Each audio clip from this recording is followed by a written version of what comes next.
Leviticus chapters 23 and 24 are built on a structural contrast, a collision between flawless divine architecture and the messy reality of human jurisprudence.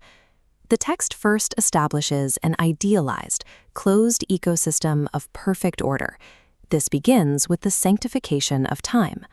Leviticus 23:34 establishes the command for the festival of Sukkot, creating a cycle of exactly 7 days.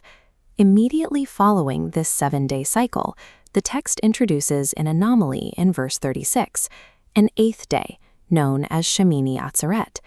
The commentator Rashi explains that the word Atzeret derives from a root meaning to hold back. He likens God to a king who has hosted his children for 7 days. As they prepare to leave, he asks them to remain with him for just 1 more day. This royal request creates a theoretical reality where time is static, predictable, and perfectly sanctified by the divine presence. By suspending the normal flow of the calendar, this temporal perfection creates a conceptual baseline, a religious utopia untouched by external disruption or human chaos.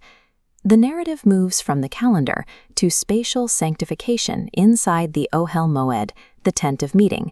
Leviticus 24 details the command for the Menorah, requiring clear olive oil to burn tamid, continually, from evening until morning. This chart maps out the logistics of that light according to the sages. They calculated a precise half log of oil for each lamp, a measurement that remains steady across the seasons to outlast even the longest winter nights. This precision continues with the second spatial element inside the tent, the showbread. The bread is dictated by rigid mathematics.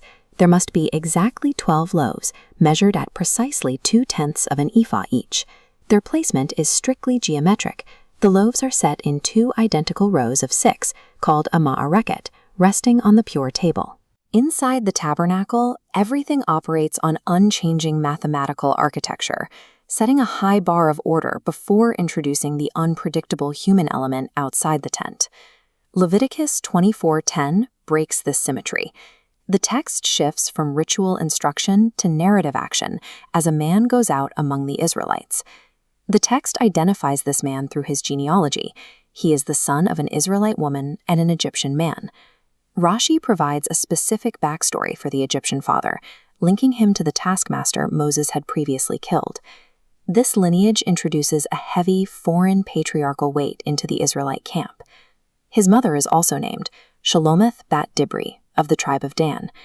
Rashi interprets the name Shelomit bat Divri as a description of her character, implying she was excessively talkative and crossed appropriate social boundaries, bringing shame upon her tribe.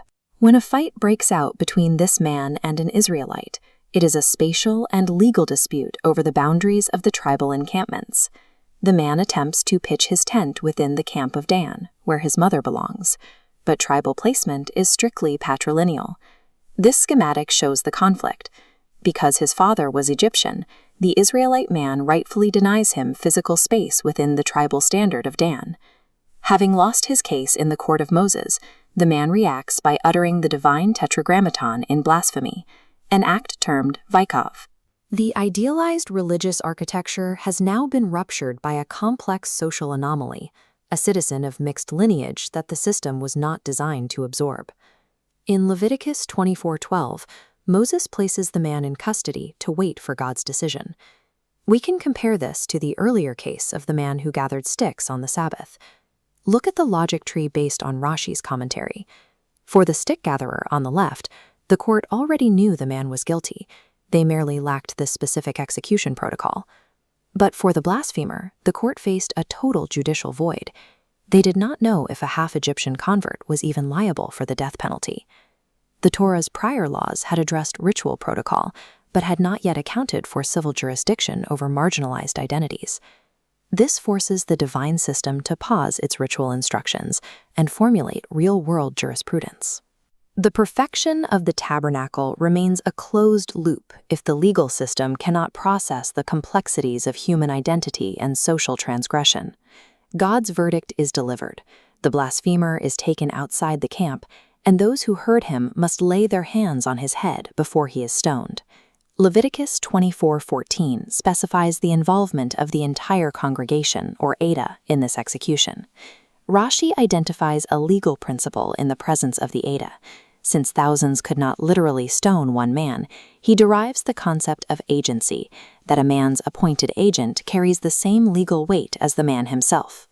This resolution triggers a rapid cascade of new civil laws designed to prevent future legal vacuums. Verse 17 introduces the definitive death penalty for killing any human being. This is immediately followed in verse 18 by property law, monetary restitution for killing livestock.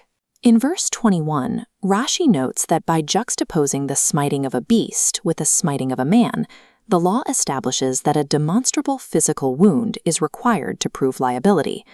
The chaos of the blasphemer forced the text to evolve, moving from insulated rituals to practical civil torts that protect property and life.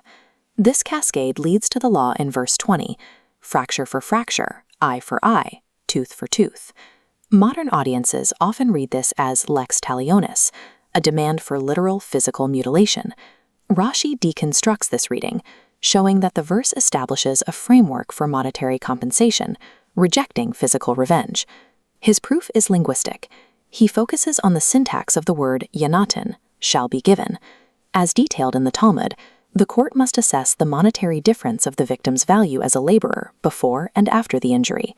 Because the root natin refers to something passed from hand to hand, like money, the law forbids taking an actual eye. The injury must be paid for. These rulings culminate in a final evolution in Leviticus 24:22. This law is birthed directly from the blasphemer's trial. You shall have one standard for stranger and citizen alike. The text has journeyed from the exclusive perfection of the tabernacle to the inclusive requirements of civil law. The trial of a marginalized outsider is what ultimately codified the requirement of one law for everyone.